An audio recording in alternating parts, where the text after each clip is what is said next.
Good afternoon. This is Nathan Benefield, Senior Vice President of the Commonwealth Foundation, with what you need to know about Governor Shapiro's proposed state budget. The budget was not what many expected to see from a new governor, given the bipartisan issues Shapiro campaigned on. In fact, he backtracked on his campaign commitments to accelerate corporate tax reductions, to work with the legislature on RGGI, and to support educational choice. This budget feels more like Governor Wolf's ninth budget than the fresh start Pennsylvanians were expecting from a new governor. The budget proposal that Shapiro presented will not be able to gain bipartisan support, which will be needed in this era of divided government. A few takeaways to highlight.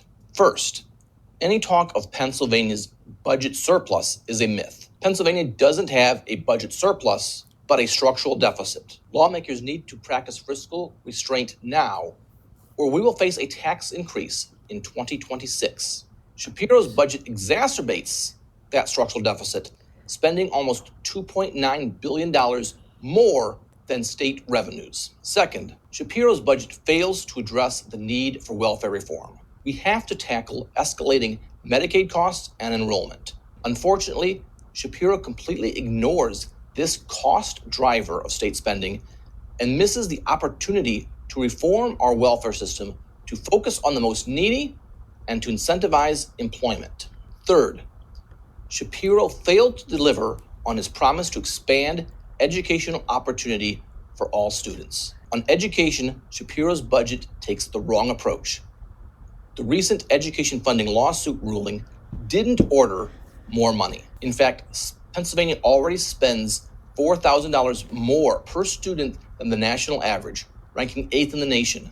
Even before last year's record increase, what the ruling actually said was that every student must get a meaningful opportunity. The only way to deliver on that promise of a meaningful opportunity is through educational choice. But Governor Shapiro walked back on his campaign promise to expand educational opportunity and instead throws more money at the same broken system. Finally, Shapiro's budget hinders prosperity. Lawmakers need to focus on policies to unleash Pennsylvania's economic potential. Unfortunately, Shapiro's budget ignores his campaign commitments to cut corporate taxes and includes a new tax on electricity through the Regional Greenhouse Gas Initiative, which will hurt working families and employers through higher electric bills.